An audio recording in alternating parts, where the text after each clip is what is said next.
Welcome to the Process Breakdown Podcast, where we talk about streamlining and scaling operations of your company, getting rid of bottlenecks, and giving your employees all the information they need to be successful at their jobs.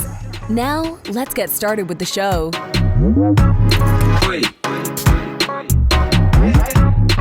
Dr. Jeremy Weisz here, host of the Process Breakdown Podcast, where we talk about streamlining and scaling operations of your company, getting rid of bottlenecks, and giving your staff everything they need to be successful at their job.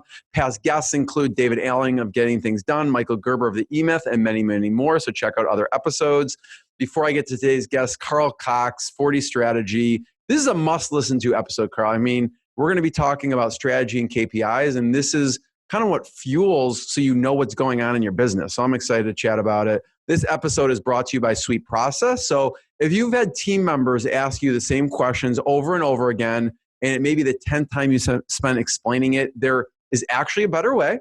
And Sweet Process is a software that makes it drop dead easy to train and onboard new staff and save time with existing staff.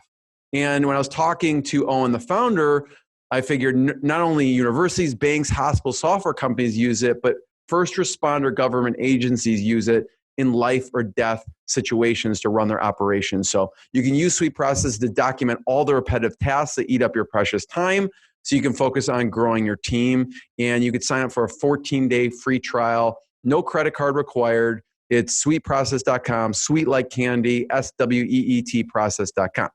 I'm excited to talk to today's guest, Carl Cox. He's CEO of 40 Strategy, and he spent over 15 years of executive leadership, creating strategic plans and delivering results.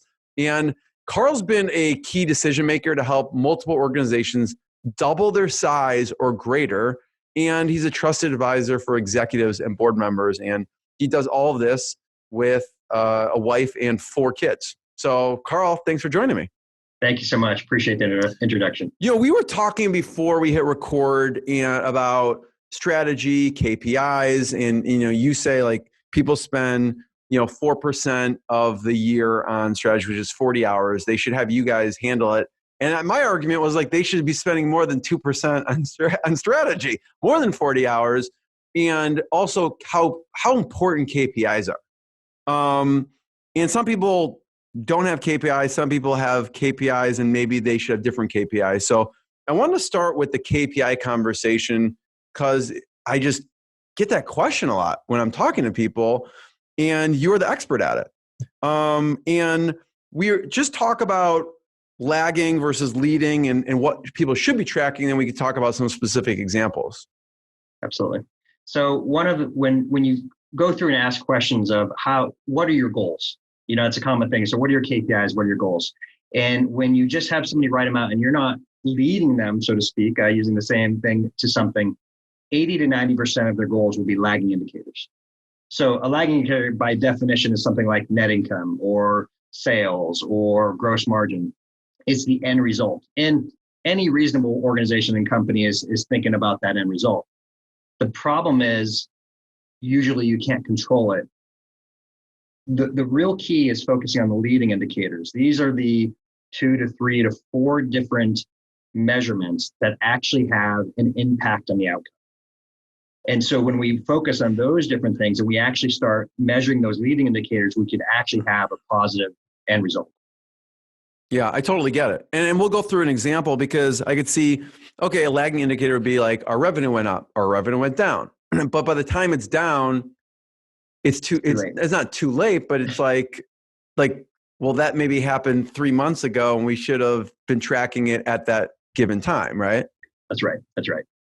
So there was a construction firm you worked with. So talk about what you walked them through and what you saw as the leading and lagging and what happened.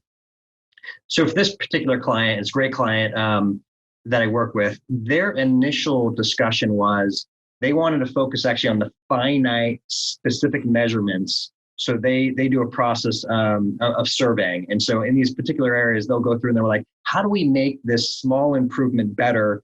Because this takes X amount of time. And I want to get to X minus 1 minute.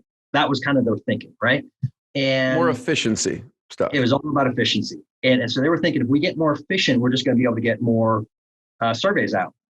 the challenge and problem with this was it forgot about the big picture.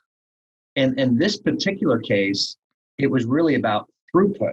It didn't matter how many more times they did that quicker. If they couldn't get more surveys out the door, they were going to have no efficiency. And so when we pulled back and we actually looked at the problem wasn't this efficiency, it was all the waste in between each individual step. And through that, we identified about 70% improvement where we can take it from, over 100 hours over a period of time and bring it down to 40 hours. And when you think of that improvement of if we can get basically 2 to 3 times more throughput with the same amount of people just by simply eliminating waste, it's a multi-million dollar event for this organization. I mean, the throughput and the ability and to get so much more, it's incredible. So what would be an example of a leading indicator in that situation? What are they tracking? Yeah. So in this particular case, a good example. So once again, the lagging indicator that they're focusing on was, once again, these individual things. What was more important is the leading indicator is there was a key measurement that they're effectively one of their bottlenecks that they had to measure. There's an individual that has to effectively stamp the survey. And if that doesn't get stamped and that doesn't get approved, everything else doesn't matter. It's like the one thing that has to take place and get through. And so by measuring that particular item and making sure that actually takes place, then we can actually get more output. All the other things around that elements are just other measurements. They're other KPIs. And by focusing on those, it actually distracts you from actually getting more output through the organization. Yeah, that makes sense. So like overall, if they're tracking the total time, but you found this bottleneck was occurring and that was holding up everything else from happening. So if they're tracking that one bottleneck, they improve that one bottleneck, they track it. And if they see it fluctuate or go up or down, that is going to kind of move the needle as far as everything else after that. That's exactly right. And do you find that typically, what would be another example of a bottleneck that was freed up that you would consider a leading indicator, or another example of a company, just to give people an example of, here's some examples of leading indicators of companies so they get an idea? Yeah, so I think one of the most common things, and it's not something we discussed earlier, but I think it's probably one of the easiest ways to understand is sales. Everybody's selling, right? Everybody's trying to sell their thing, whether it's a physical object or whether it's a consulting situation. And often, once again, people just focus on, I just want to increase sales, right? And so they go, so one of their success measures might be well, we're gonna hire 2 people this year, and we're going to end up increasing our sales because we hire 2 people. Well, the problem with that is, so Jeremy, just go ahead and ask you a question here. How long does it take to hire a salesperson? A long time. Yeah. And train them. Yeah. So let's just say it takes 3 to 6 months to hire somebody. It's going to take them 3 to 6 months to actually start performing. So if you're setting a strategy to hire 2 salespeople to impact this year's sales, the likelihood of that happening is not 0, but it's not high. Yeah. That honestly is a strategy to impact 2 years from now. That's when those salespeople are going to help. So the things that I talk about with is, okay, what are we doing today? The salespeople doing today to make a difference. So a classic lead indicator, just being simple. Are we making a phone call? Are we doing an email? Are we following up with let's say we had something come down from we had a lead come from the internet. How quickly did we follow it up? Something I read recently is if you don't follow up with a lead that comes from the net within 30 minutes, you have a 70% less likelihood of actually connecting with them. So yeah, I was talking to someone totally the other day, and they were like, "Oh, they recommended following up within 5 minutes." I'm like, "Wow, that's amazing!" Right? So an organization I used to work with prior to this one is that was ultimately where we wanted to get to, but basically we're like, if we don't get to something within an hour, we're done. I mean, we completely lost the opportunity, because you think about it, you and I are working hard. We have all these different things going on. When I'm on the internet and I'm taking a look at something, that's when I'm thinking of you. And when I decide to go off of that, I'm already on something else. So my mind share has already shifted. So that leading indicator you just said is how quickly are we responding to a lead captured, an internet captured lead. That's a human being who wants to do business with you.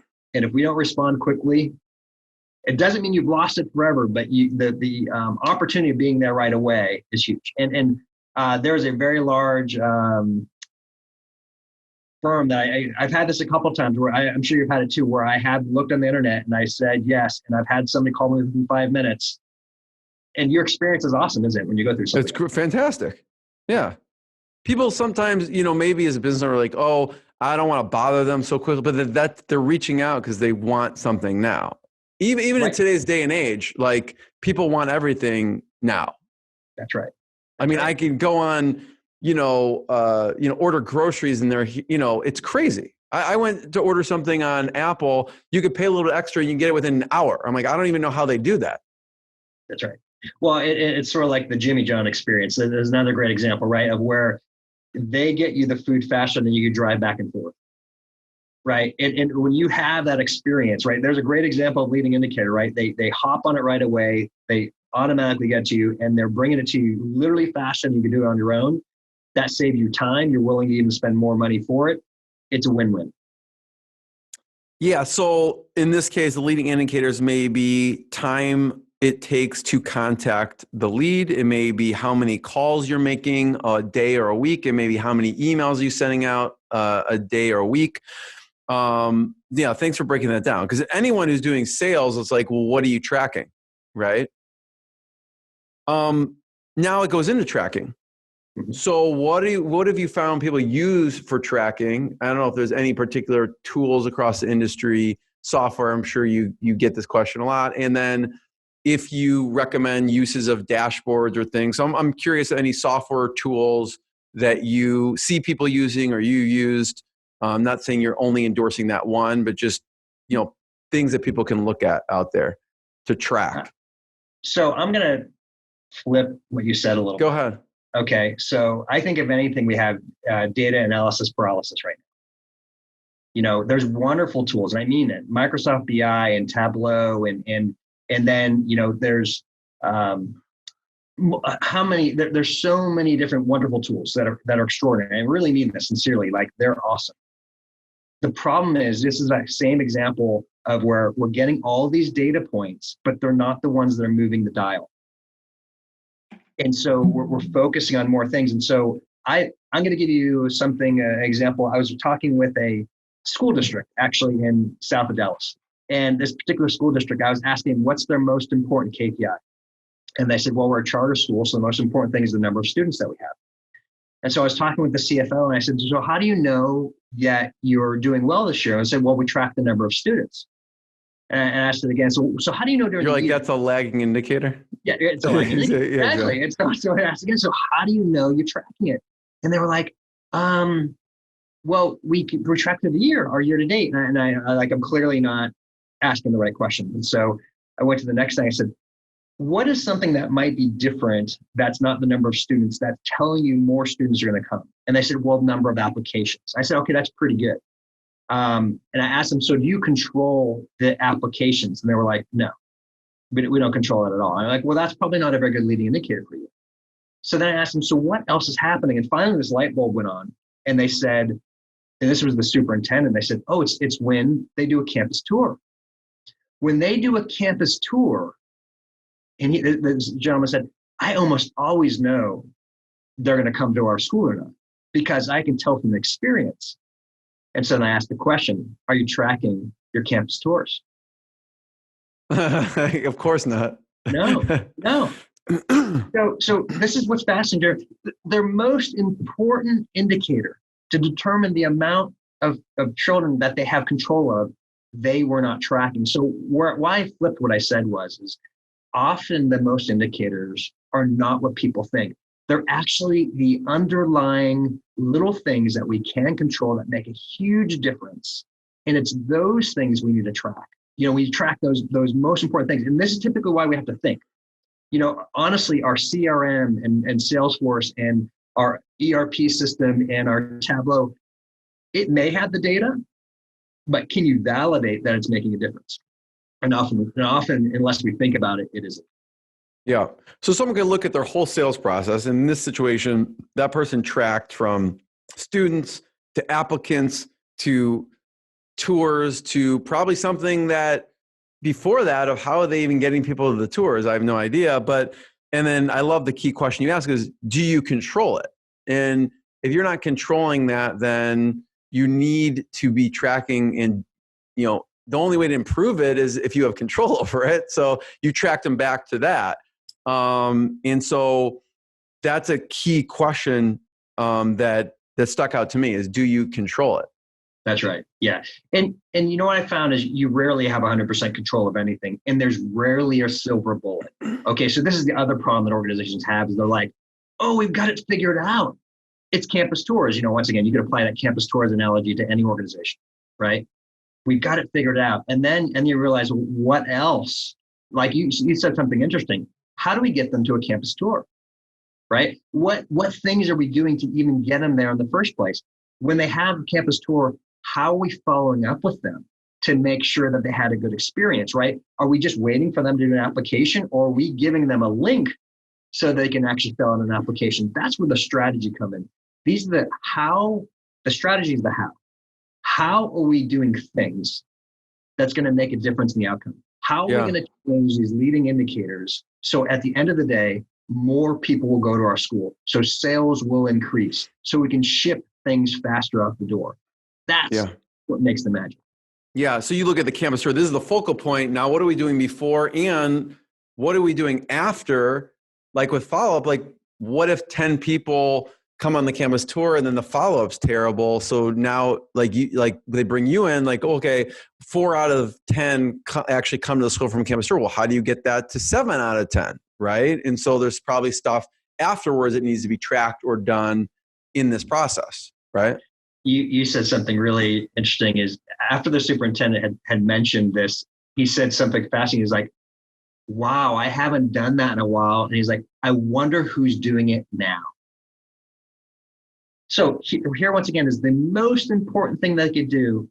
They weren't tracking it, and they had no idea what the quality was. And so this is strategy. This is what it's about. It's so it's fun unearthing these elements, right? And these shock and surprise when you look at people, because it's like this, oh my gosh, right? And then, as I said, you got to track it, and you got to measure the quality, and you got to have the right people in place, right? You got to make sure that you're influencing your customer, whoever it is, in whatever walk of life, so they want to keep on coming to you. Yeah. Yeah, Carl, I picture you on the phone with that person, and all of a sudden you're like, hello? And the phone's just dangling because they're off realizing they need to do this like now. Like, how do we, who's doing this? And what's tracked? You're like, hello? What's going on? So you create this light bulb moment, and then they need to execute on it. That's right. That's right. And so then what I do after the fact, so I am, there's a lot of people who do strategy and they focus on KPIs, but what I work with people to is always after too. So there's a lot of wonderful vision people, if you may, that come up with, hey, this is who we are and this is what we believe in. But if you don't get that done, it doesn't matter. And so what I do then is help them follow up with, okay, how are we going to actually measure this? What system are we going to put it in? What frequency are we going to do it with? And who are the responsible parties? And how are we going to check up with them on a regular basis to make sure it gets done? Because once again, that great idea of the campus tour, as you said, they're not listening on the other line. Boy, they better be listening, right? And they better be getting to it so we can make sure that we're tracking so they can make a difference. Yeah. And so that's what's fun. That's what's fun is when we can make that transition, make that part and track those important things. And then also realize we may not know, right? So there's I like to say strategic planning is a hypothesis, not a fact. We have to understand that when we're going through, it's a science of experimentation. And so when we go through these elements, we have to say, okay, we think these 2 or 3 strategies are going to work. We're going to validate through leading and lagging KPIs, which are actually working. And then when we find the one, we go all in, like meaning we pour money, we pour time into refining that until we cannot get anything more measurable, incremental, then we move to the next thing, right? Yeah. But you have to go through that. If you don't go through that, and then you just check on after it's kind of done, it's no longer what I call strategic. It's more operational. You just got to make sure you're keeping up with it. Like here's an example of not a strategic KPI. This is a different client, happened to be in Texas as well, but just coincidentally, one of the KPIs was from the CTO, and they're like, well, we want to have 99.9 uptime. I'm like, okay, so what's your uptime right now? What's 99.99? I'm like, well, that's not strategic. You're not changing anything. And so once again, strategy 2 is about changing from A to B. This is what we're It's just executing on the operations that are there if it's already there. That's the operations part, right? That's keeping the lights on, like I like to say. So if it's just a keeping the lights on thing, don't bring me on board. I'm just going to tell you that's keeping the lights on. What I'm curious about is how do we make this incremental, because you can't double or triple in size without making these huge changes. Yeah. Yeah. And we'll talk about, transition from KPI to strategy with Lightspeed in a second. But yeah, I love what you said there because, you identify a KPI. Well, let's just say it's like the campus tours or whatever it is. And now great. So now you're tracking the follow or the people who go from campus tour to application, but then the hypothesis, okay, well, here's the strategies we can implement as follow-up to increase that number from campus tours application. So then you start testing it. Oh, we find when we send them a postcard or a thank you letter, then that oh, great, let's just do that. Now what's another thing? So you implement those strategies within the KPIs so they can actually see the dial move. Let's talk about Lightspeed, because it goes from, so KPI, now we're talking the strategy piece, like the doubling, tripling, not just incremental change, but exponential change. What happened with Lightspeed? So that's a company I was with. That's actually one of my longest tenured organizations. That's when I grew up from being a CFO to an operations guy. And through that element, we brought an organization, there's MEPs, which is manufacturing extension programs throughout the United States. I was with the Oregon one. That's where I'm based out here. And we started going under this, what we call a lean journey. And the reason why we did this is for us to triple in size, which we ended up doing, we had to remove a bunch of waste through our process. And so our big hairy audacious goal was to, okay, we're gonna dominate our market. We're gonna help be extraordinary with it. We did classroom audio systems. And through that, though, not only do we have to fix the warehouse and shipping our product out better, we have to fix in the back end, like how are we actually processing orders? Because if we can't process an order quickly, how are we going to actually be able to grow? So we did this and looking back, a little bit embarrassing analysis and found out it took us 40 hours to actually get an order approved. So literally we get an order that comes in and by the time it actually got approved to ship, meaning to tell it took us 40 hours just in the admin. Wow. So we started looking at this and we brought a bunch of people together. And this is one of the most challenges of change strategy. I asked them, so how much do you want to improve this? And the initial reaction was, well, 10 to 15%. So I had asked the question, you're telling me we're going to take us from 40 hours to 36 hours?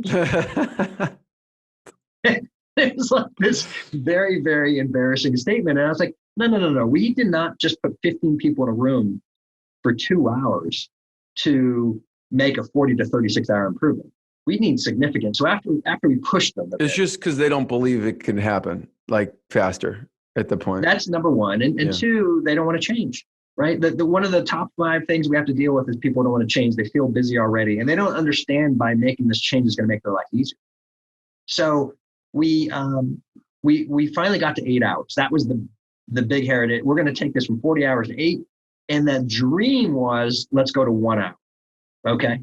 So as you can keep in mind, systems were not very automated. We had multiple different systems. So there's something called the Hawthorne effect, which I'm sure you're familiar with. So the Hawthorne effect basically is when you start measuring something, things improve. Okay. So if you measure your weight, every day, you're going to probably not eat that big, 2 hot dogs, night. You might think about, I only have 1 hot dog, right? So through that, we made the Hawthorne effect started to take place. And before we even did what I call something systematic, massive, really simple things happened. 2 people who didn't like each other, they were like, oh, I'm going to actually give you my orders. I'm not going to wait till tomorrow. Before the end of the day, I'm going to get there. Next thing, they're like, oh, I'll just give it to you every hour. I'll give you every hour these things. Then we move some people closer together. Once again, this was no cost. This was just small little things. We got it down to 8 hours without doing any dollar investment. It literally was being conscious of the goal. And the new goal was, we're going to get this down 8 hours a day. Then we did the really hard work, right? How do we get this down to 1 hour? And sure enough, through that effort, which was more significant, right? To get the low hanging fruit was gone, so to speak. Yeah, but that's still significant, going from 40 hours to 8 hours with low hanging fruit. Huge. Yeah. But we got there. So the cool part was, after we kept on going, we got it down to 1 hour. So this improvement was 40 to 1 hour. And if you think about that ability, that throughput ability of our organization, we can get things done in the back end office 40 times faster than it was. It helped us to grow. It was a significant part. Our customers are happy. They got response quicker, and we shipped things out the door faster, which is ultimately what they cared about. Carl, this has been fantastic. We talked about KPI strategy. I have one last question before I ask it. People should check out 40 Strategy. Where can people find out more about you and what you do? Yeah, so thank you. So our website is 40strategy.com, and please go ahead and take a look at that. Also, feel free to connect with me directly. So my basic email, that all common email goes into, is catch, like catching a ball, CATCH, at 40strategy.com. Please send me any emails or comments. I regularly do webinars like this and work with people. And then another thing that we do is we call it a navigation assessment. So we can actually help you out. You can do a quick, simple survey, and we can evaluate you compared to the benchmark to help make sure you're doing the right things. And then we dive down and start seeing if we can help you out. But anyways, I appreciate the element behind that. We love to work with people. I'm also on LinkedIn under Carl J. Cox, if you want to connect with me that way as well. Check out 40strategy.com. Check out other episodes of the podcast and Sweet Process. So Carl, last question is, when we're thinking of KPIs and in strategy, what should we leave people with to start thinking about what they should be tracking? There's two key things. One is, there is a difference between a leading and a lagging KPI. And where we need to change our strategy to, we need to have set goals that are lagging, like meaning we're trying to get this outcome, but we need to focus our actions on the leading KPIs. And so when we set our measurements and we understand that, and no matter what tool we're tracking in, if we focus on those things and really pay attention to it, then we can have an impacting outcome and really make a real difference with our organization. Cool. Carl, I'm the first one to thank you. Everyone, thank you, and enjoy more episodes. Thank you so much.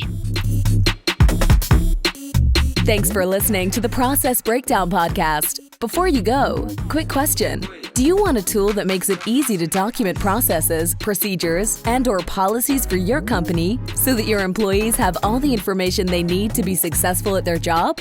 If yes, sign up for a free 14-day trial of Sweet Process. No credit card is required to sign up. Go to sweetprocess.com, sweet like candy, and process like process.com. Go now to sweetprocess.com and sign up for your risk-free 14-day trial.